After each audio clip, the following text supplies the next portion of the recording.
Praise lord.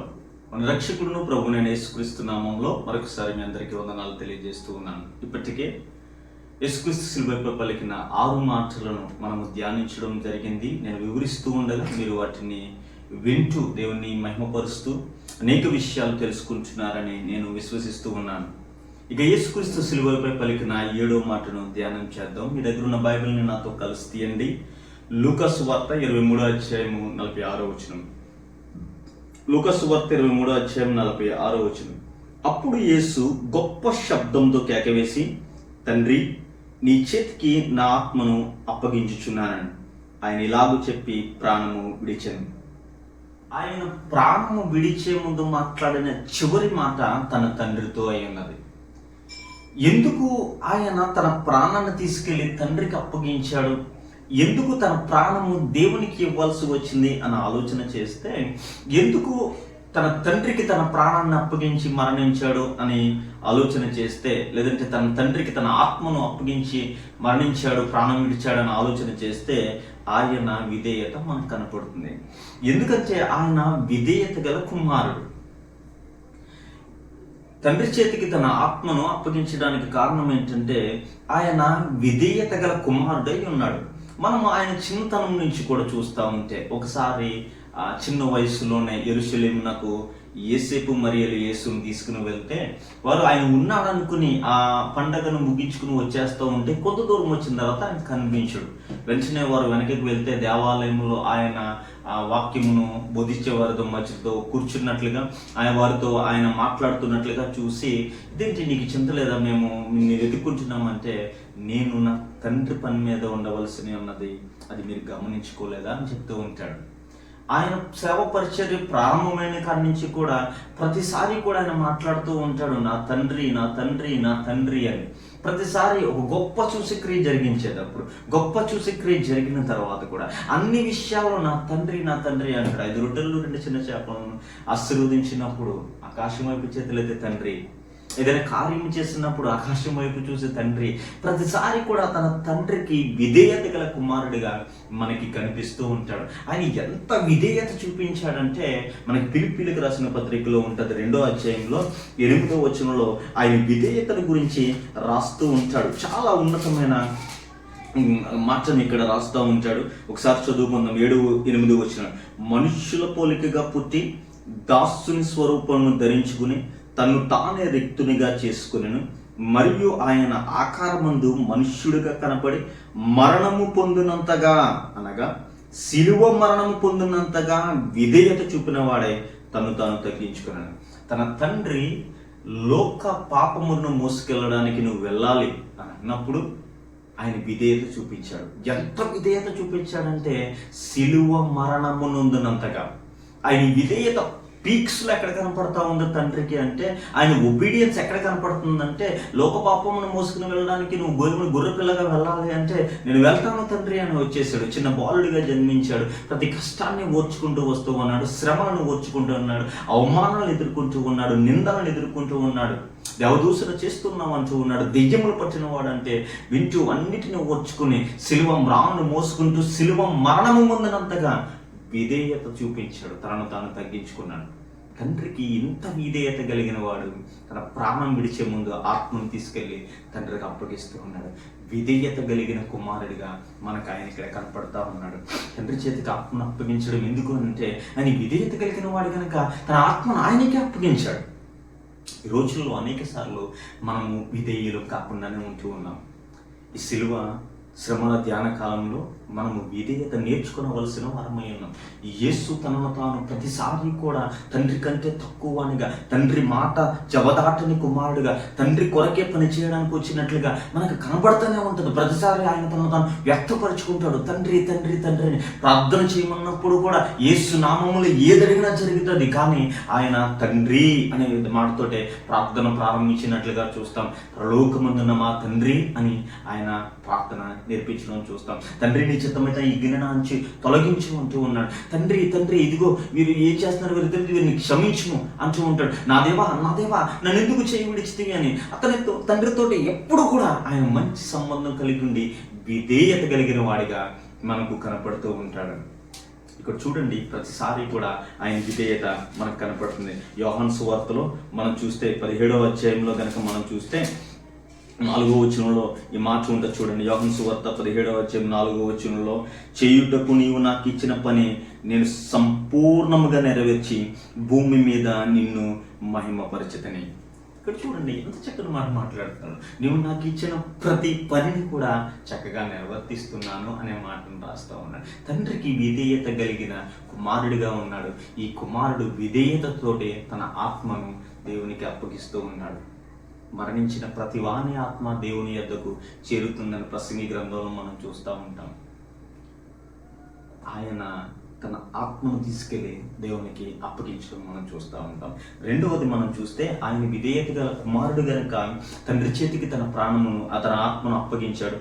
రెండవదిగా ఆయన గెలిచి తన పని ముగించాడు గనక తన తండ్రి చేతికి తన ఆత్మను అప్పగించాడు. ఆయన వచ్చిన టాస్క్ అంతా కూడా కంప్లీట్ చేశాడు.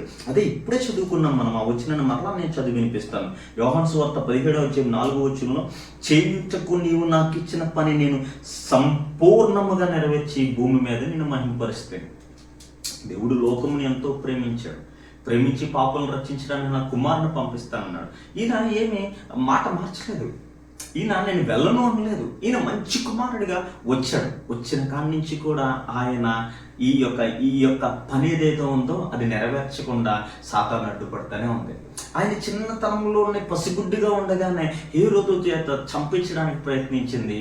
దేవుని కృప, అతను సజీవుడిగా ఉన్నాడు. ఆయన ఈ పని ముగించకూడదు, సంపూర్ణం చేయకూడదని పరిచర్య ప్రారంభించి 40 దినాల ఉపవాసాలు ఉంటే సాతాను మరలా అక్కడికి వచ్చి అతను శోధిస్తూ ఉంది. నీకు ఇన్ని కష్టాలు ఎందుకు? నాకు మొక్కు, నేను ఈ రాజ్యాలన్నీ ఇచ్చేస్తానన్నది. శిలువ మ్రాను ఎక్కాల్సిన అవసరం లేదు, శ్రమలు పడాల్సిన అవసరం లేదు, ఇవన్నీ చేయాల్సిన అవసరం లేదు. నాకు మొక్కితే ఈ లోకాలన్నీ కూడా ఇచ్చేస్తానని ఆయనను శోధించినట్లుగా అక్కడ చూస్తాం. కానీ ఆయన పని ఎలాగైతే సంపూర్ణం చేయాలో అలాగే చేయడానికి ప్రయత్నించడం మనం చూస్తాం. మొదటి నుంచి ఆయన మరణించే ఈ చివరి క్షణం వరకు సాతాను ఈ పని కంప్లీట్ చేయకుండా అడ్డుపడతానే ఉంది. ఒకసారి పేతురు వచ్చాడు, ఇటువంటి మరణము నీకు సంభవించకుండాను గాక అని పలుకుతూ ఉంటాడు. సొంత వాడు ఎప్పుడు కూడా ఉండేవాడు, ఇటువంటి మరణం నీకు రాకూడదు అంటే సాతానా అతనికి ఒక పొమ్ము అంటూ ఉన్నాడు. అంటే తన సొంత వాళ్ళ నుంచి కూడా ఆయన పని జరగనివ్వకుండా ఆపేస్తూ ఉండగా ఆయన విజయం సాధించిన కుమారుడిగా తన తండ్రికి తన ఆత్మను అప్పగిస్తున్నాడు. చేతకాక చచ్చిపోతూ కాదు తన ప్రాణాన్ని అప్పగించేది. పని ముగించాడు గనక తన ఆత్మను అప్పగిస్తా ఉన్నాడు, ప్రాణాన్ని విడిచాడు. అతని శక్తి లేక చావచచ్చిన వాడిగా ఉండడాన్ని బట్టి కాదు, తన పని కంప్లీట్ అయింది కనుక తను విక్టోరియస్గా ఉన్నాడు, విజయాన్ని సాధించాడు. ఏదైతే పని ఇచ్చాడు కంప్లీట్ అయిపోయింది కనుక ఆయన వెంటనే తన ఆత్మను అప్పగించడానికి సిద్ధపడినట్లుగా చూస్తాం. కొలస్సీలకు రాసిన పత్రిక 2వ అధ్యాయంలో 14-15 వచనాలను మనం చూస్తే ఈ మాట ఉండదు. ఒకసారి చదువుతాం. కొలస్సీలకు రాసిన పత్రిక 2వ అధ్యాయం 14-15 వచనం. మరియు అపరాధముల వలనను శరీరముందు సున్నతి పొందకుండా వలన మీరు మృతులై ఉండగా దేవుడు వ్రాతపూర్వకమైన ఆజ్ఞ వలన మన మీద రుణముగాను మనకు విరోధముగాను ఉన్న పత్రమును మేకులతో సిలువకు కొట్టి దాని మీద చేవ్రాతను తుడిచివేసి మనకు అడ్డము లేకుండా దాన్ని ఎత్తివేసి మన అపరాధములను క్షమించి ఆయనతో కూడా మిమ్మును జీవింపజేసెను. ఇక్కడ చూడండి, ఇక కొనసాగించుకుంటే ఆయన ప్రధానులను అధికారులను నిరాయుధులను చేసి సిలువ చేత జయోత్సాహముతో వారిని పట్టి తెచ్చి బాహాటముగా వేడుకకు కనబరిచాను. ఈయన సిలువ చేత జయోత్సాహము చేశాడని ఏదైతే దేవుని చేవ్రాత అనబడిన ధర్మశాస్త్రం ఉందో ఆ ధర్మశాస్త్రం ప్రతి ఒక్కరిని పట్టుకుని నిందించి నేరం మోపి నువ్వు నరకానికి వెళ్ళాలంటుందో ఆ ధర్మశాస్త్రం నుంచి మనల్ని విడిపించడానికి ఆయన వచ్చి ఆయన సిలువ మ్రాను మీద మరణించి ఆయన సిలువ మ్రాను మీద తన ప్రాణం పెట్టేసి అధికారులను అందరినీ కూడా నిరాయుధులుగా చేసేసి జయోత్సాహంతో ఇక్కడ వేడుకకు ఇస్తా ఉన్నాడు. జయించిన ఉత్సాహంతో తండ్రి నీ చేతికి నా ఆత్మను అప్పగిస్తున్నాను అనే మాటను మనం చూస్తూ ఉంటాం. ఆయన జయశీలుడిగా ఉన్నాడు.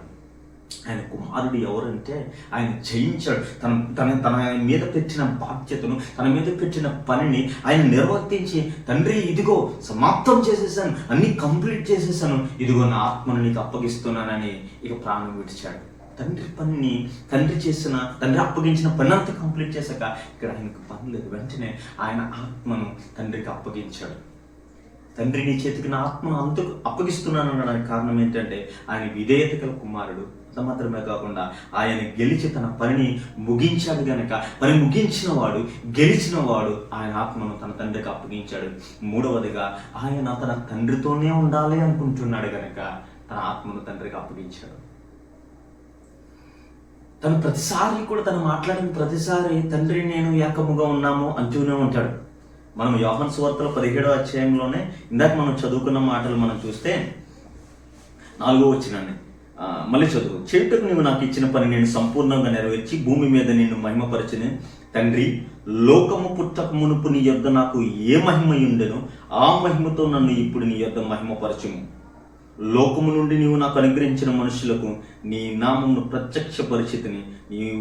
నీ వారి ఉండేది నీ వారిని వారికి అనుగ్రహించున్నారు, వారిని వాక్యము గైకొని ఉన్నారు. 24వ వచనాన్ని చదివితే, తండ్రి నేనెక్కడ ఉందనో అక్కడ నీవు అనుగ్రహించిన వారును నాతో కూడా ఉండవలెనని, నీవు నాకు అనుగ్రహించిన నా మహిమను చూడవలెనని కోరుచున్నాను.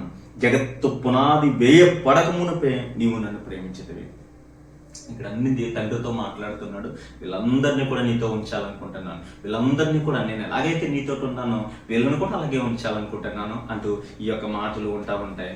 ఆయన ఆకాశం వైపు కన్నులెత్తి చేస్తున్న ఈ ప్రార్థన వారి యొక్క శిష్యుల గురించి చేస్తూ ఉన్నప్పుడు ఆయన చెప్తాను, నువ్వు నాకు ఇచ్చిన పని అంతా కంప్లీట్ చేశాను, ఇదిగో వీళ్ళందరినీ కూడా నీ దగ్గరికి తీసుకురావాలనుకుంటాను. ఎందుకంటే నేను అక్కడ ఉంటాను, నువ్వు ఎక్కడ ఉన్నావో నేను అక్కడే ఉంటాను, అలాగే వీరు కూడా ఉండాలి అని. ఇంకా జగత్తు పునాది వేయబడక మునిపే నువ్వు నన్ను ప్రేమించి నేను దగ్గర ఉంటానని. ఇక్కడ చూస్తే ఒక మంచి రిలేషన్షిప్ అద్దరి మధ్యన ఉంది. మొదటి నుంచి కూడా ఆయన విధేయత గల కుమారుడే. అతను అప్పగించిన ప్రతి పనిని నెరవేర్చే విజయోత్సాహంతో నిన్నవాడే. అలాగే ఆయనతో మాత్రమే ఉండాలనుకునేవాడే. 4వ మాటలో మనం చూస్తాం, నా దేవా నన్ను ఎందుకు చేయి విడిచితవని. ఎప్పుడైతే పాప భారమంతా మోయాల్సి వచ్చిందో ఆ భారం మోయలేక, పాపిగా మారలేక ఎంత ఇబ్బంది పడ్డా, తండ్రి నీ చెయ్యి నన్ను ఎందుకు విడిచింది అంటూనే ఇక ఆయన విడవబడిన వాడై ఉండడానికి ఇష్టపడతలేదు. దేవుడు తండ్రి తనను విడిచిపెట్టాడు మరణాన్ని పొందడానికి, శిలువ శ్రమలు పొందడానికి, శపించబడడానికి, పాపిగా మారడానికి. తన తండ్రి తన చెయ్యి విడిచిన తను మాత్రం తన ఆత్మను తండ్రి దగ్గరికి చేర్చాలని అనుకుంటున్నాడు.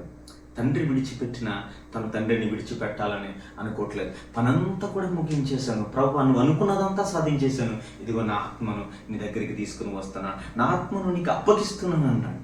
ఇప్పుడు ఆయనకు ఒక నిరీక్షణ ఉంది. తన పని కంప్లీట్ చేశాడు కనుక తండ్రి దగ్గర తన ఆత్మను పెట్టి తండ్రి చేత మరలా తన ఉన్నతమైన స్థానానికి వెళ్ళిపోతూ ఉన్నాడు. తండ్రి కుడి పార్శ్వమున ఆయన కూర్చుండబోతున్నాడు. జయించిన వాడు కనుక అన్ని నామముల కంటే పైనామమును పొందుకొనబోతున్నాడు. ఆయనకు ఒక నిరీక్షణ ఉంది. ఇప్పుడు ఈ ప్రాణం పెట్టినా కానీ ఆత్మ దేవుడి దగ్గరికి వెళ్తుంది కనుక ఆ ఆత్మను ఆయన అంగీకరిస్తాడు కనుక ఆ ఆత్మ ఉన్నతమైనగా ఉంటుంది కనుక ఆయన తన ఆత్మను తండ్రికి అప్పగిస్తూ ఉన్నాడు.